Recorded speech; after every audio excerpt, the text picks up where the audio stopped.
Welcome back to my channel. ಇದು Monday morning ನವರಾತ್ರಿಯ 8ನೇ ದಿನ. ನಾವು ನವರಾತ್ರಿಯ 8ನೇ ದಿನ ಮಹಾಗೌರಿಯನ್ನು ನಾವು ಪೂಜೆ ಮಾಡ್ತೀವಿ.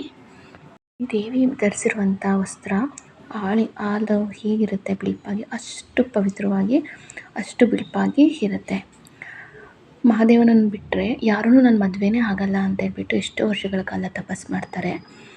ಆಗ ಆ ತಪಸ್ಸಿನಿಂದ ಏನಾಗುತ್ತೆ, ಅವ್ರ ಮೈ ಬಣ್ಣ ಬದಲಾಗೋಗುತ್ತೆ. ಆ ಬಿಸಿಲು, ಮಳೆ, ಗಾಳಿ ಅಷ್ಟು ಕಠೋರವಾಗಿರುತ್ತೆ ತಪಸ್ಸು. ಆ ತಪಸ್ಸನ್ನು ಮಾಡಿದ ಮೇಲೆ ಅವಳ ಮೈ ಬಣ್ಣ ಎಲ್ಲ ಬದಲಾಗುತ್ತಲ್ವ. ಹಾಗಾಗಿ ಅವಳಿಗೆ ಗೌರಿ ಅಂತ ಹೇಳ್ಬಿಟ್ಟು ಹೆಸರು ಬರುತ್ತೆ. ನವರಾತ್ರಿಯ 8ನೇ ದಿನ ಅದೊಂದು ಮಹಾಗೌರಿ ಆರಾಧನೆ ಮಾಡೋದ್ರಿಂದ ನಮಗೆ ಸಕಲ ಪಾಪಗಳ ನಿವಾರಣೆ ಕೂಡ ಆಗುತ್ತೆ. ದುರ್ಗಾದೇವಿನ ಆಕೆಯ ವಿವಿಧ ರೂಪಗಳೊಂದಿಗೆ 9 ದಿನಗಳ ಪೂಜಿಸಲಾಗುತ್ತೆ. ಈ ದೇವಿಗೆ ತೆಂಗಿನಕಾಯಿಯಿಂದ ಮಾಡಿದಂಥ ನೈವೇದ್ಯನ ಅರ್ಪಿಸಲಾಗುತ್ತೆ. 8ನೇ ದಿನ ನಾವು ದೇವಿನ 8ನೇ ಅವತಾರ ಆದ ಮಂಗಳಗೌರಿನ ಪೂಜಿಸಬೇಕಾದ್ರೆ ನೈವೇದ್ಯಗೆ ತೆಂಗಿನಕಾಯಿಂದ ಮಾಡಿದಂಥ ಯಾವುದೇ ಒಂದು ನೈವೇದ್ಯನ ನೀಡ್ಬೋದು. ಇಲ್ಲ ತೆಂಗಿನಕಾಯಿನೂ ಕೂಡ ನೈವೇದ್ಯನ ಒಡೆದ್ಬಿಟ್ಟು ತೆಂಗಿನಕಾಯಿನೂ ಕೂಡ ನೈವೇದ್ಯನ ಮಾಡ್ಬೋದು. ಈ ಮಹಾರಾತ್ರಿಯ 8ನೇ ದಿನ ಮಹಾಗೌರಿ ದೇವಿನ ಪೂಜಿಸುವ ಮೂಲಕ ನಮ್ಮೆಲ್ಲರಿಗೂ ಕೂಡ ಆ ದೇವಿಯ ಆಶೀರ್ವಾದ ಸಿಗುತ್ತೆ. ಮತ್ತು ಜೀವನದಲ್ಲಿ ಸಂತೋಷ, ಸಮೃದ್ಧಿನೂ ಕೂಡ ನಾವು ಪಡ್ಕೋಬೋದು. ಈ ಪಾರ್ವತಿ ಕಠಿಣ ತಪಸ್ಸನ್ನು ಮಾಡಿರೋದ್ರಿಂದ ಆಕೆಯ ಮೈ ಬಣ್ಣ ಕಪ್ಪಾಗಿರುತ್ತೆ. ಅದಕ್ಕೋಸ್ಕರ ಶಿವ ಏನು ಮಾಡ್ತಾರೆ, ಅವ್ರ ಜಡೆಯಲ್ಲಿ ಗಂಗೆ ಇರುತ್ತಲ್ವ, ಆ ಗಂಗೆಯಲ್ಲಿ ನೀ ಸ್ನಾನ ಮಾಡ್ಕೊ ಅಂತ ಗೌರಿಗೆ ಹೇಳ್ತಾರೆ. ಆಗ ಆ ಗೌರಿ ಹೋಗಿ ಆ ಗಂಗೆಯಲ್ಲಿ ಸ್ನಾನ ಮಾಡಿದಾಗ ಆ ಕಪ್ಪಾಗಿರುವಂಥ ಮೈ ಬಣ್ಣ ಎಲ್ಲ ಮುಂಚೆಯಾಗಿ ಬಿಳುಪಾಗುತ್ತೆ.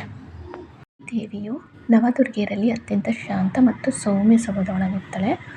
ಇನ್ನೊಂದು ಕಥೆಯಲ್ಲಿ ತಪಸ್ಸು ಮಾಡ್ತಿರ್ತಾಳಲ್ವ ಗೌರಿ, ಆ ಸಮಯಕ್ಕೆ ಸಿಂಹ ಬಂದುಬಿಟ್ಟು ಅವಳ ಪಕ್ಕ ಕೂತಿರುತ್ತೆ. ತಪಸ್ಸು ಮಾಡ್ತಿರೋದನ್ನು ನೋಡಿಕೊಂಡು ಕೂತಿರುತ್ತೆ. ಆದರೆ ಅವಳು ಹೆದರೋದಿಲ್ಲ. ಗೌರಿ ಹೆದರದೇನೆ ಆ ಸಿಂಹನನ್ನೇ ತನ್ನ ವಾಹನವಾಗಿ ಮಾಡ್ಕೊಳ್ತಾಳೆ. ಹಾಗೆ ಗೌರಿಗೆ ಸಿಂಹ ಮತ್ತು ಎತ್ತು ಎರಡೂ ಕೂಡ ವಾಹನ ಆಗಿರುತ್ತೆ. ಈ ಮಹಾಗೌರಿಯನ್ನು ಪೂಜಿಸೋದ್ರಿಂದ ಜೀವನದಲ್ಲಿ ಎದುರಾಗುವಂಥ ಸಮಸ್ಯೆಗಳಿಂದ ನಾವು ದೂರ ಆಗ್ತೀವಿ. ಆತ್ಮವಿಶ್ವಾಸ ಕೂಡ ಹೆಚ್ಚಾಗುತ್ತೆ. ನನಗೆ ಗೊತ್ತಿರೋಷ್ಟು ವಿಚಾರನ ನಿಮ್ಮ ಹತ್ರ ಶೇರ್ ಮಾಡ್ಕೊಂಡಿದ್ದೀನಿ. ಹಾಗೆ ಪೂಜೆ ಎಲ್ಲ ಮುಗಿಸ್ಕೊಂಡು ನನ್ನ ಮನೆಗೆ ಬಂದು ತಿಂಡಿ ರೆಡಿ ಮಾಡ್ತಾಯಿದ್ದೀನಿ. ನನ್ನ ಮಗನೂ ಇವತ್ತು ಮಲ್ಕೊಂಡೇ ಇಲ್ಲ, ನನ್ನ ಜೊತೆಲೇ ಇದ್ದಿದ್ದಾನೆ.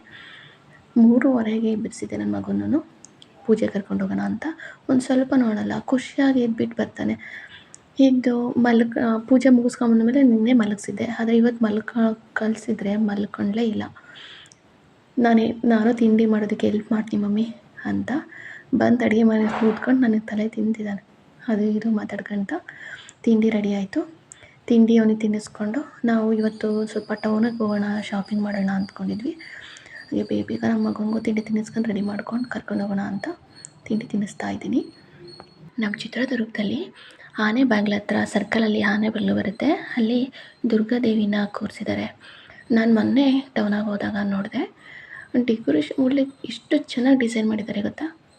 ಅಲ್ಲಿಗೂ ನನ್ನ ಮಗನ ಕರ್ಕೊಂಡೋಗಿ ತೋರಿಸ್ಕೊಂಡು ಆಶೀರ್ವಾದ ತೊಗೊಂಡು ಹೋಗೋಣ ಅಂತ ಪ್ಲ್ಯಾನ್ ಮಾಡ್ಕೊಂಡಿದ್ದೆ. ಇಲ್ಲಿಗೆ ಬಂದ್ವಿ. ನನಗೆ ಸ್ಟಾರ್ಟಿಂಗ್ ಭಯ ಆಯಿತು. ನನ್ನ ಮಗ ಅದರೊಳಗೆ ಹೋಗ್ತಿದ್ದಾನೆ, ಅವನಿಗೂ ಭಯ ಅನ್ನಿಸ್ತಾ ಇದೆ. ಹೆಂಗೆ ಹೋಗೋಣೋ ಬಿಡೋಣೋ ಅಂತ ಯೋಚನೆ ಮಾಡ್ತಾ ಇದ್ದಾನೆ. ಏನೂ ಆಗಲ್ಲ ಹೋಗು ಅಂತ ಹೇಳ್ತಾ ಇದ್ದೆ ನಾನು. ನೋಡಿರಿ ಹೆಂಗೆ ಗುಹೆ ಥರ ಇದೆ.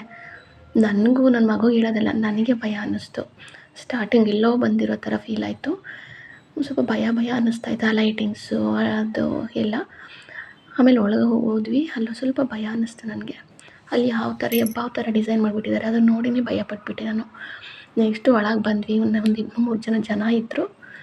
ದುರ್ಗಾದೇವಿನ ಕೂರಿಸಿದ್ದಾರೆ. ಎಷ್ಟು ಚೆನ್ನಾಗಿ ಕೂತಿದೆ ಗೊತ್ತಾ, ಎಷ್ಟು ಚೆನ್ನಾಗಿ ಕಾಣಿಸ್ತಾ ಇದೆ.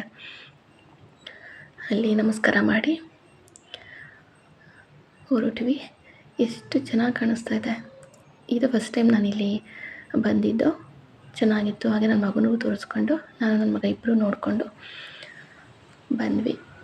ಅಲ್ಲಿ ದುರ್ಗಾದೇವಿನ ಕೂರಿಸಿದಾರಲ್ವ, ಅದು ಅಪೋಸಿಟ್ಟು ದೇವಸ್ಥಾನ ಇದೆ. ಇಲ್ಲಿ ತಿಮ್ಮಪ್ಪ, ಗಣೇಶ, ಆಂಜನೇಯ ದೇವಸ್ಥಾನ ಇದೆ. ಹಾಗೆ ತಿಮ್ಮಪ್ಪನ ದರ್ಶನ ಮಾಡ್ಕೊಂಬರೋಣ ಅಂತ ಹೊರಟ್ವಿ. ಅಲ್ಲಿ ದರ್ಶನ ಮಾಡಿಕೊಂಡು, ಆಂಜನೇಯನ ದರ್ಶನ ಮಾಡಿಕೊಂಡು, ಹಾಗೆ ಗಣಪತಿನ ದರ್ಶನ ಮಾಡಿಕೊಂಡು ಮುಗಿಸ್ಕೊಂಡು ಶಾಪಿಂಗ್ ಬಂದ್ವಿ. ಹಬ್ಬಕ್ಕೆ ನನ್ನ ಮಗುಗೆ ಬಟ್ಟೆ ತೆಗೆಯೋಣ ಅಂತ. ಈ ವಿಡಿಯೋ ಇಷ್ಟ ಆಗಿದ್ದರೆ ಲೈಕ್ ಮಾಡಿ, ಶೇರ್ ಮಾಡಿ. ಹೊಸ್ದಾಗಿ ಯಾರಾದರೂ ವಿಡಿಯೋ ನೋಡ್ತಾ ಇದ್ದರೆ ಪ್ಲೀಸ್ ಸಬ್ಸ್ಕ್ರೈಬ್ ಮಾಡಿ.